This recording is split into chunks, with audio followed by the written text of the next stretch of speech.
guys, welcome back to Tricontent. Today we are reading Reddit stories for a very scary Christmas. As you guys noticed in the background, we're playing visceral cleanup detail, but the gameplay ended up really boring, so we're gonna read some Christmas Reddit stories over top, make it more interesting. Yeah. And we also have Beans here. Okay. I'll read one. I have a, am I overreacting here? Oh, fire. Am I overreacting? My wife wants to teach my kids to believe in Krampus, the German Christmas demon. She is from a small village in Germany, close to the Austrian border, where apparently this is normal. I, British, came home the other day to see her showing our 2-year-old a video of Krampus, who looks like the pictures I have shared. He looks a bit bewildered, and I know he could very well have night terrors. He gets scared of everything. I asked why she felt the need to show him, and she explained the tradition where if you are bad, Santa won't come and Krampus will get you instead and hit you or something. What? That's crazy. Now I am ticked off. She says it is tradition, and I will be grateful in the future when I can use it as a way to get the kids to behave. I flipped out on her and told her that was manipulation and child abuse. She said she was grateful for it as a child and it taught her to behave at an early age, and she kind of knew deep down it was not real. I think this is the most effed up thing I have ever heard. What do you guys think? Do you think this dude is overreacting? This is so... Yeah, kinda. I mean, this is so stupid. It's like something that you want to argue about, and then this topic pops up. Yeah, this is definitely... What do you think? I would say, like, oh, that's too far, but people talk about, like, the Grinch is gonna come and get you. Yeah. So I feel like he's not that bad. Like, I feel like she should have explained it first to the husband. I always thought if I was bad, I was either getting coal, but apparently some people, like, were told about, like, the Grinch coming and stealing their presents. I feel like, the husband knew the wife was from Germany before they got married, you know? And, like, I feel like he just didn't put the effort into, like, understanding their culture. I don't feel like that comes up a lot out of everything, but I guess that is true. I knew about Krampus when I was like 8 years old, and I thought Krampus was Santa. So hearing the music lyrics, he sees you when you're sleeping, that scared me shitless as a kid, that I would hide under my pillow for it. Like, I was in the Navy, bro. I was ready for a fight. Let's read some of the comments. Your son has a German ancestry. It's right that he learns about these things. Yeah. Nowhere near as bad as there's an invisible man living in the sky who watches everything you do every minute of the day, and the invisible man has a special list of 10 things he does not want you to do, and if you do any of these 10 things, he has a special place full of fire and smoke and burning and torture and anger where he will send you to live and suffer and burn and choke and scream and cry forever till the end of time. But he loves you. I think I sent that comment. Yeah, Jesus. I think I wrote this. Yeah, I feel like... Yeah. I feel like Krampus is like a very popular thing. Like, it's not like this is like a one-off thing. Like, Krampus is taught to children everywhere. Okay, Yeah. Showing the pictures is a bit too far, though. But, okay, to be fair, yeah, if I was shown that as a little kid, that'd be too far. Also, I don't like this Looks is not Looks like always a rat. this isn't how always Krampus is depicted, you know? He looks like a rat fucked up awesome. I can't. My mom doesn't want my Christmas gift and wants something else. This year for Christmas, I decided to get dinner reservations? Can you just say the word for me whenever it comes? Yeah, I got you. No, I have a list. Okay. Reservations. For my parents at the fanciest place around me that was booking around Christmas time. I got the reservations. I was going to get them a $200 gift card to the restaurant so they can enjoy their night. I made the stupid fucking decision to tell my mom 1 month in advance to the reservation. I told her to keep it a surprise from my dad, and she agreed. I figured maybe I shouldn't have told her this early. I just didn't want plans to get soiled because I waited too long. Cut to today, I'm at work and my mom called me asking me to think about canceling the reservation thing. Sorry, for dinner. Just giving them the money in cash so they can leave for a day and spend the day a couple 100 miles away. She claimed this is something her and my dad always used to do together. In the heat of the moment, I told her no, that I wouldn't cancel The reservation? Yeah, because I really put thought into it, and I just feel like that changing my gift to them kind of feels like it isn't even a gift. It takes away from the entire idea behind it. Am I overreacting? Should I do what she wanted and just give her the money so they can have a day out? Or stick with the dinner that they maybe don't even want to go to? Thanks for reading. Feel free to ask me questions. I feel like I'm illiterate. That's what I feel like. Maybe like a little bit of overreacting, but like Yeah. I guess. it's just like it. At least from this point of view, it seems like the mom just wants the money. You know, that's the vibe. Like she just wants the money. And also, like, if it truly is something that they do every year, then I feel like just reschedule it for another time. Like, yeah, it must, like, hurt to be like, I made all this, like, effort to make a reservation, and you just want to go off on a drive, but also, like, it's Christmas, and the Christmas season isn't just Christmas itself. So I feel like you're allowed to be Hey, hurt, whose but also phone is respect. fucking going Sorry, off in the background. Okay. Yeah, it's kind of weird because I feel like they're both. Well, he's overreacting a little bit, so I feel like he'd know if they like going to fancy restaurants or not. Yeah. Mm-hmm. But I think he should have also known that they prefer, like, say, going driving or something like that. And Yeah. she didn't yell at them or, like, you know, get hostile asking for just the money. So I feel like this could be worked out with just a conversation. You know? Yeah. Okay.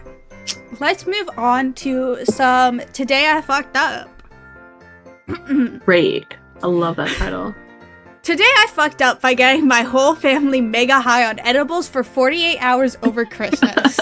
Oh my god. So, Hey, before you read, what do you think of that? Maybe let's you digest are. this. I think Did you fuck up. definitely fucked up. Oh yeah. Okay. It depends. Did your family know? Did Probably you not. chug them for 48 hours? Probably- Is this like a fun hippie family, or is it like... Let's find out. So as the title says, this wasn't today. It started all on Christmas Eve. I'll set the scene. It's Christmas Eve at my family home with my parents, brother, sister, my girlfriend, and my brother's girlfriend. All of us are in our early 20s beside my parents who are mid-50s. They have never had a problem with us smoking weed and would do it with us on occasion. A few months before, me and my GF had made a batch of edibles and got pretty high off them, but nothing too crazy. So on Christmas Eve, I thought it would be a great idea to make a new batch of similar strength and get the whole family high, as we are rarely all together, as all us kids are at different universities. So I start making the edibles, but I can't remember how much weed I used in the first batch. I had 6 grams on me and used it all, as there were 7 of us, so nothing too crazy. Or so I thought. Now, when we made the first batch, me and my girlfriend cut the brownies into 12 pieces and only ever had one at a time. However, my mom has this fancy brownie maker which cuts them for you in 9 pieces. So straight away I knew these would be a bit stronger than before, but I still didn't think that they would be that strong. Boy, was I wrong. So I finished baking brownies at around 2 p.m. on Christmas Eve, and my family descends upon them like a plague of locusts. I don't know. Half an hour goes by and no one is feeling anything. My mom is just about to serve up dinner, which we had early as we knew no one would be able to make it later.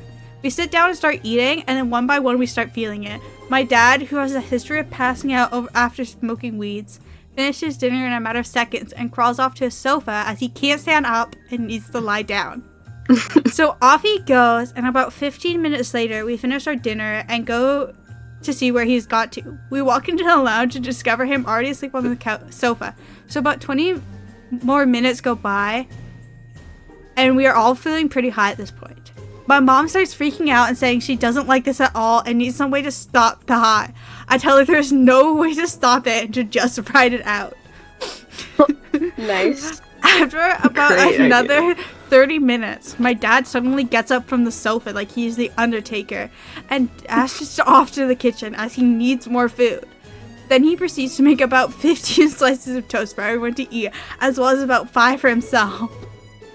At this point, we realize no one has wrapped any presents yet, and my 85-year-old grandmother is coming around for Christmas tomorrow. Stop. So we hastily try to wrap some presents, but no one really gets anything done. At this point, no one can even stand up anymore. Now, me and my brother are seasoned stoners, but even we can't move more than 2 steps before falling on the floor and needing 15 minutes rest to get up. We decided that the only thing we could do is try to sleep it off, and hopefully we'll all feel better in the morning. So after a while, all of 7 of us struggling up the stairs, we finally make it to our beds and try to sleep it off. We all wake up on Christmas Day still whacked out of our minds and not being able to function properly.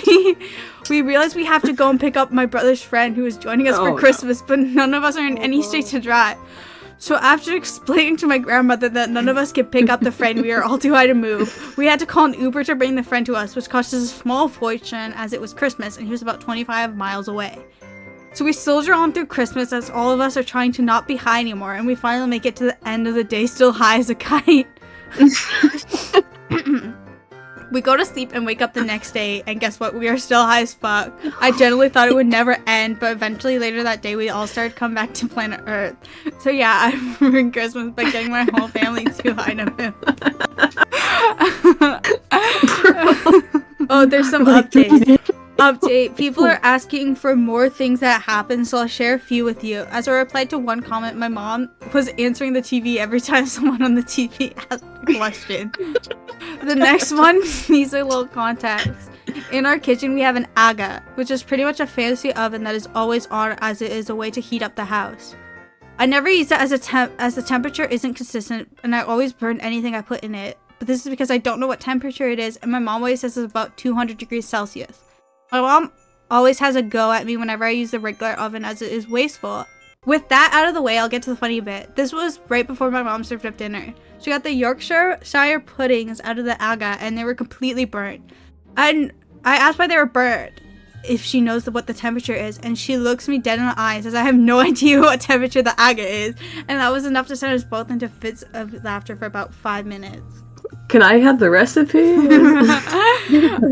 I guess 7 grams of weed and brownie mix. I was one of the family members. I would be really mad, but also to a certain point, like, if you know it's an edible, take it one bite at a time. Like, don't devour the brownie. I feel like the family was expecting to be high, you know? I think, but not for a couple days, bro. Yeah, I think the dude just, messed up. Maybe double check your recipe, know what you're doing. About it, I assume, like, once it was over and, like, a couple days had passed, it was really funny. Like, that's a really funny story to tell. It is funny.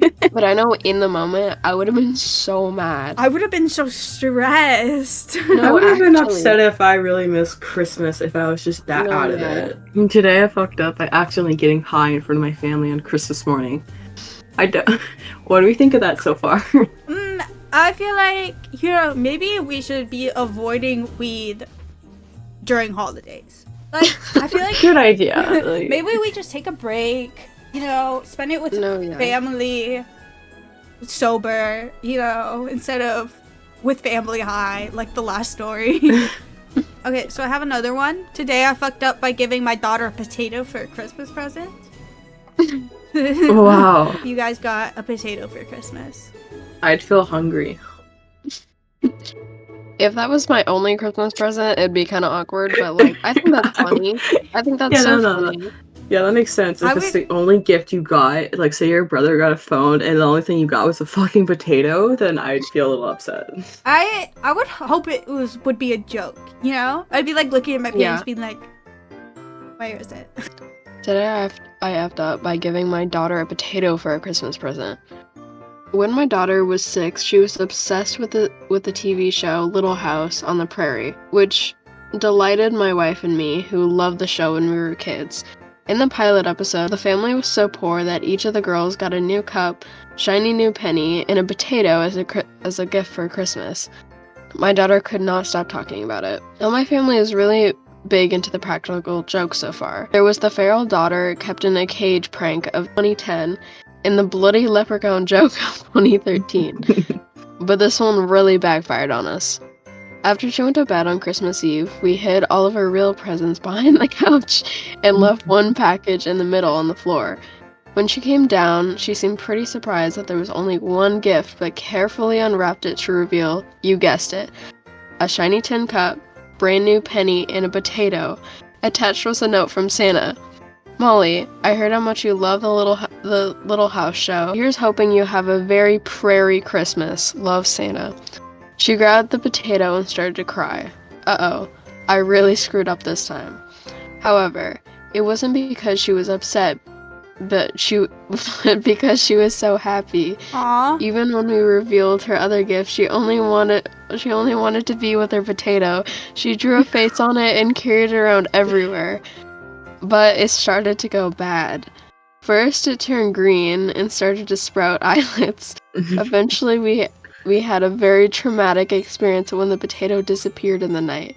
She's 17 now and still talks wistfully about the potato every Christmas. Wow, that's wholesome. That's so really cute. Yeah, that's not bad at all. Like, that's I know the- I know once, like, the potato was torn away from her, though, and she woke up without it, I would be devastated. Yeah. Today I fucked up by eating a whole box of discount fudge-covered Oreos and experienced the most embarrassing Christmas week ever. So, it all started with a trip to the grocery outlet where I stumbled upon a box of fudge-covered Oreos for just 17 cents. Yeah, you read that right, 17 cents. Like any person who loves a good deal, and Oreos, I grabbed 3 boxes without a second thought. Fast forward to me at home, working on the code for a project, and devouring the entire box. The next few days were, to put it mildly, rough. I was constipated for the entire week during Christmas. It made me sick, gave me the sweats, massive headaches. I thought I had COVID, took a couple of negative at-home tests, nothing moved, nothing helped, it felt like death. My family's advice ranged from eating prunes to doing squats, but nothing worked. Desperate, I turned to the laxative aisle in CVS and grabbed some disgusting milk of magnesia in a blue bottle. Now, for those who don't know, this stuff is potent. But did I know that? Of course not. So I chugged it like it was Christmas eggnog. Directly after drinking it, I decided to go for a hike with my dog.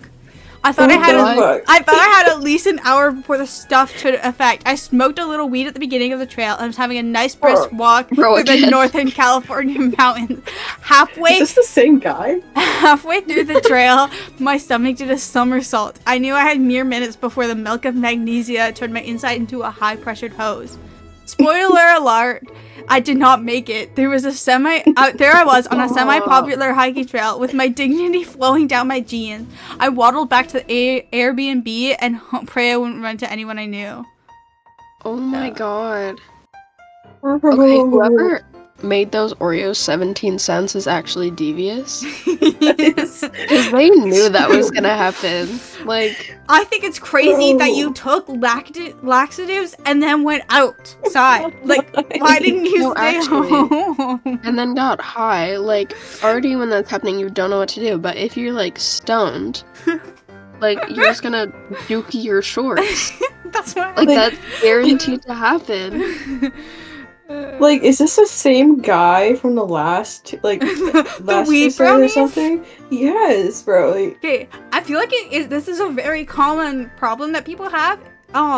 They people are take just stupid. Yeah, they take laxatives and then immediately go to like the middle of the desert or something. No, Like, actually.